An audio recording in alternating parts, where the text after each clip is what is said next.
Hello dear students, उम्मीद करते हैं आज जो आपका एग्ज़ाम था मैथ का 10th क्लास का बहुत ही अच्छा गया होगा। तो आज मैं आपको बताने वाली हूँ सी सेट के क्वेश्चंस के आंसर। जो क्वेश्चंस हमने किए थे सभी क्वेश्चंस वही आए हुए हैं, एक भी क्वेश्चन आपका बाहर से नहीं है। आई होप सभी के अच्छे हुए होंगे। तो आप जल्दी से अपने आंसर मिला लें और साथ में हमें भी बताएं कि आपके कितने मार्क्स बने हैं। तो चलिए क्विकली देख लेते हैं क्या आंसर किस क्वेश्चन का होना चाहिए था। सी सेट में करवा रही हूँ आपको। पहला क्वेश्चन आपसे बोला गया है 196 को अभाज्य गुणनखंडों के गुणनफल के रूप में व्यक्त कीजिए। तो देखिए बेटा, आपको बताया गया था कि आपको जब भी अभाज्य गुणनखंड के रूप में लिखना है तो आपको उसको क्या करना होगा, एलसीएम ले लें। तो यहाँ पर जब आप एलसीएम ले रहे हैं तो देखिए इसको आप लिखेंगे, ये 2 से आपने डिवाइड किया तो 98 आने वाला है। इसको फिर आप 2 से कर रहे हैं तो ये आ रहा आपका 49, फिर आपका ये 7 से होने वाला है तो इट मीन्स आपके पास ये आएगा 2 स्क्वायर इंटू में 7 स्क्वायर। नेक्स्ट है आपका 36 और 78 का एचसीएफ आपको बताना है। तो आपको मैंने 2 तरीके करवाए हुए हैं इसमें, क्या तो आप इसके एलसीएम लेके फैक्टर बता दें। यहाँ पर ये आपके पास 36 का तो होता है 2 स्क्वायर इंटू में 3 स्क्वायर और 78 का आपके पास आने वाला है 2 इंटू 3 इंटू 13।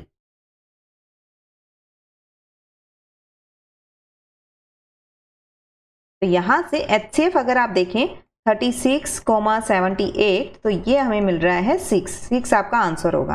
नेक्स्ट में आपको क्वाड्रेटिक पॉलिनोमियल ज्ञात करनी थी, द्विघात बहुपद। तो आपको डायरेक्ट आपके फॉर्मूले में रखना था एक्स स्क्वायर माइनस में जो आपका योग है इंटू में एक्स प्लस में गुणनफल। तो ये आपके पास आप इस तरीके से भी लिख सकते थे 4x स्क्वायर माइनस में x प्लस में 1। दोनों ही तरीके से आपका ये ठीक होता। Clear? 4x square minus 4x plus 1।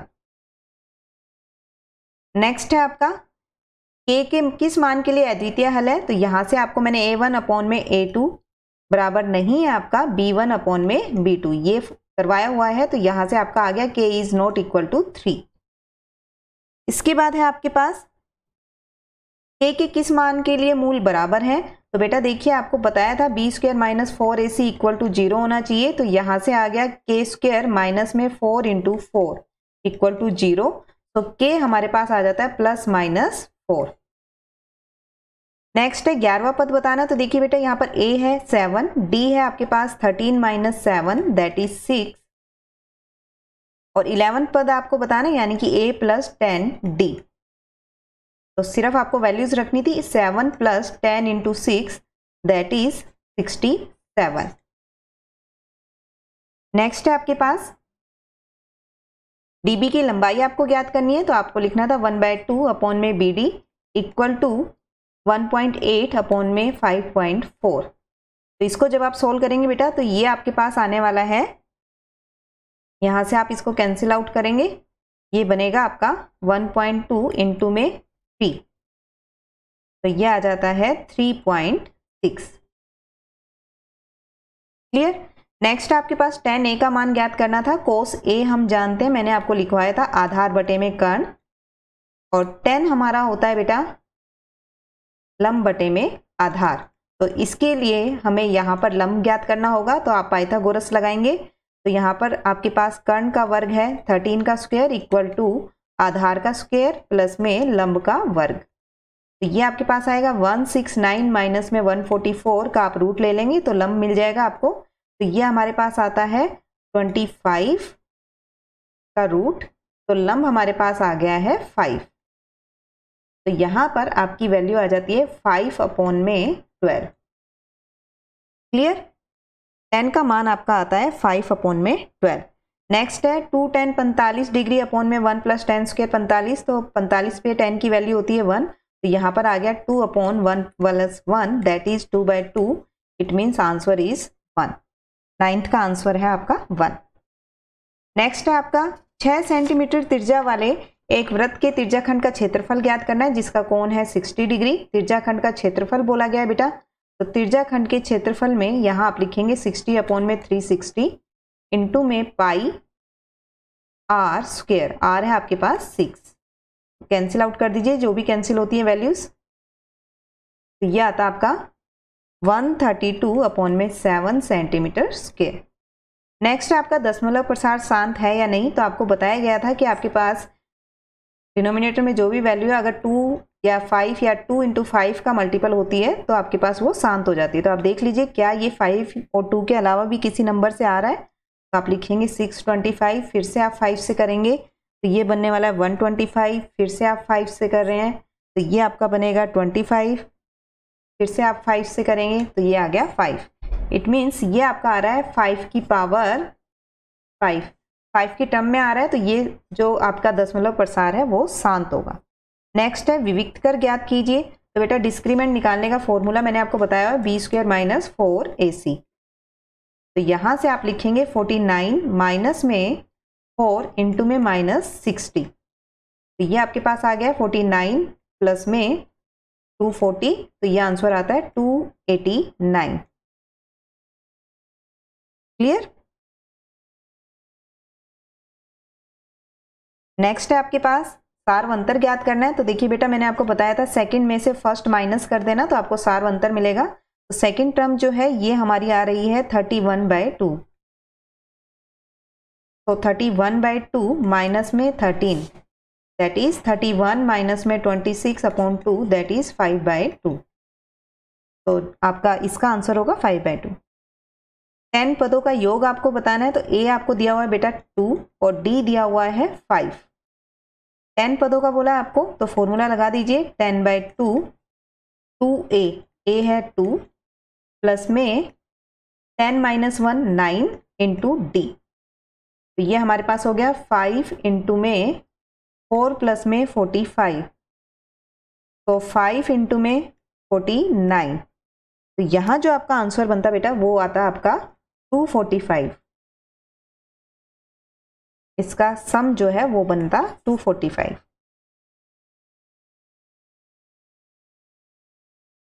Next है सभी वृत्त जो है वो समरूप होते हैं।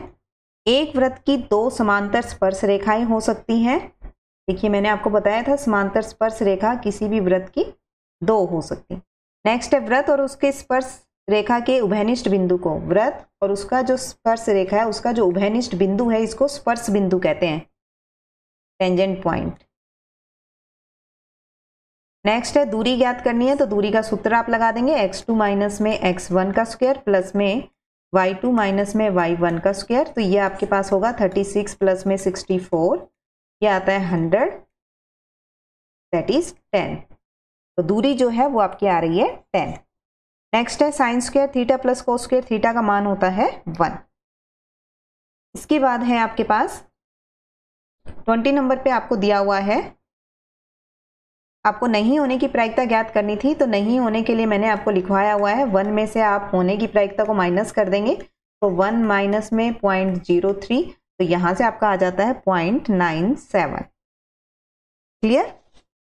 नेक्स्ट है कौन सी अपरिमेय संख्या है। तो देखिए बेटा ये तो आपके पास परिमेय हो गई, ये भी परिमेय है, ये भी आपकी परिमेय है, डी ऑप्शन भी। तो यहाँ पर आपके पास सी जो है ये उत्तर आपका सही है, अपरिमेय संख्या पूछी गई थी आपसे। नेक्स्ट है शून्यकों का गुणनफल। गुणनफल के लिए मैंने फॉर्मूला बताया था C/A। तो यहाँ पर आपका C है -4 और A है आपका 3, सो -4/3 C ऑप्शन आपका यहाँ पर करेक्ट है। नेक्स्ट है आपका 23 पर आपको बोला गया है कि कितने हल है। तो हम देख लेते हैं A1/A2 जब आप कर रहे हैं तो ये आ रहा है 1/3, B1/B2 कर रहे हैं तो ये आ रहा है -2/-6 यानी कि 1/3, और C1/C2 अगर हम करें तो बेटा ये आता है 3/9 यानी कि 1/3। इट मीन्स तीनों ही आपके इक्वल है, और जब तीनों इक्वल है तो हम लिखते हैं अपरिमित रूप से अनेक हल है, संपाती रेखाएं आपको मिलती हैं, तो अपरिमित रूप से अनेक हल है। कौन सी द्विघात समीकरण नहीं है। तो बेटा देखिए ये भी द्विघात है, ए ऑप्शन बी भी द्विघात है, सी भी द्विघात है। आप जब सोल्व करेंगे तो डी जो है वो द्विघात नहीं है, क्योंकि एक्स स्क्वायर आने वाला है, एक्स स्क्वायर से एक्स स्क्वायर कैंसिल होगा, ये आपकी रैखिक समीकरण बनेगी। नेक्स्ट है द्विघात के मूल ज्ञात करने। तो आपको फैक्टर करने होंगे 3x² माइनस में 4x प्लस में 3x - 4। तो तो यहाँ से आ जाता है हमारे पास x + 1 3x - 4। तो x की वैल्यू आ जाती है 4/3 - 1। क्लियर? तो आपके पास ए ऑप्शन इसका करेक्ट है।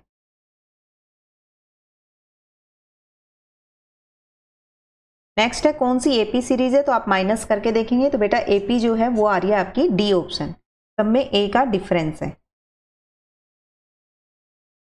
नेक्स्ट है आपका समरूप त्रिभुज है, कौन सी कसौटी है, देखिए दो कोण आपको दिए हुए हैं, तो तीसरा अगर आप देखेंगे तो ये आपका 90 डिग्री का आ रहा है, यानी कि कोण कोण कोण, तो ये आपका सी आने वाला है। नेक्स्ट है 5 सेंटीमीटर त्रिज्या वाले एक वृत्त के बिंदु P पर स्पर्श रेखा PQ, देखिए ये आपके पास कोई वृत्त है, ये बिंदु है आपके पास, यहां आपने त्रिज्या बनाई हुई है, तो आपको बोला गया है यहां पर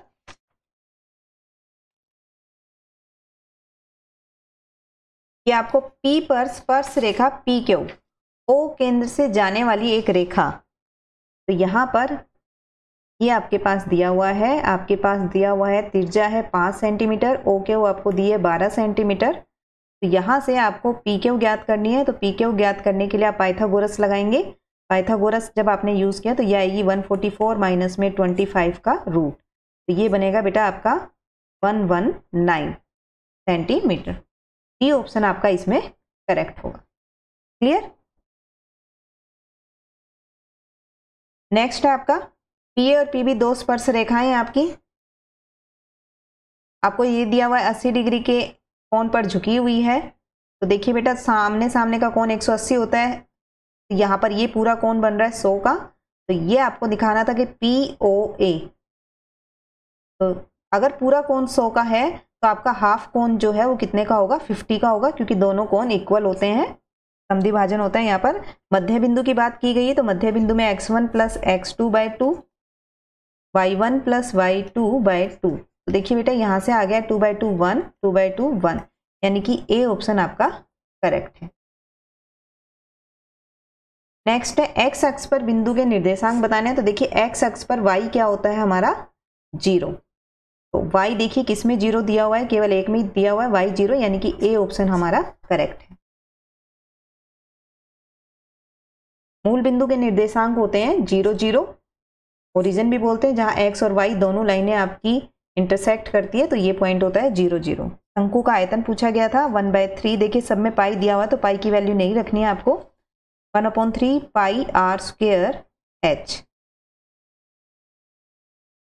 तो यहां से जब आप सोल्व करेंगे तो यह आता है 21 पाई सेंटीमीटर क्यूबिक, तो A option is correct. Next है आपका वृत्त के व्यास और त्रिज्या में क्या संबंध है, तो व्यास जो होता है वो दुगना होता है त्रिज्या का, बी ऑप्शन आपका करेक्ट है। नेक्स्ट है अर्धगोले की त्रिज्या आपसे बोली गई है 4 सेंटीमीटर है, तो आपको ये बताना है पृष्ठीय क्षेत्रफल, तो बेटा देखिए पृष्ठीय क्षेत्रफल के लिए आप लिखेंगे 2 पाई r², पाई आपको यहाँ दिया हुआ है, त्रिज्या आपकी है 4, तो ये आ गया आपका 32 pi centimetre square, B option आपका करेक्ट है।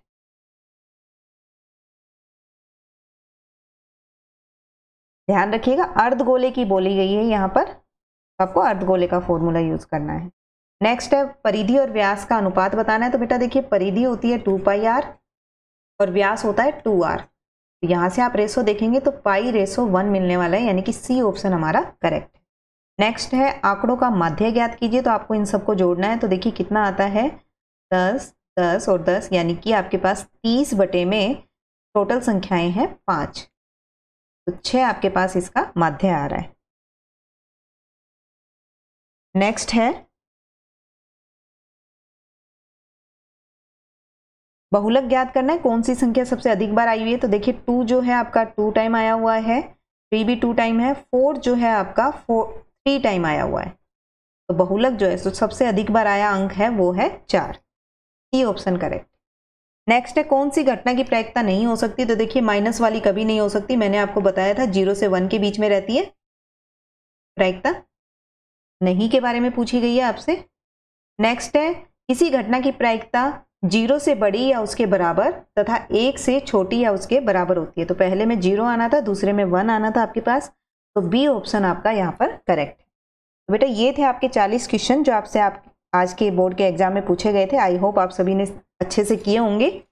तो ज़रूर बताएं किसके कितने मार्क्स बनते हैं और हमारे साथ बने रहें। Thank you.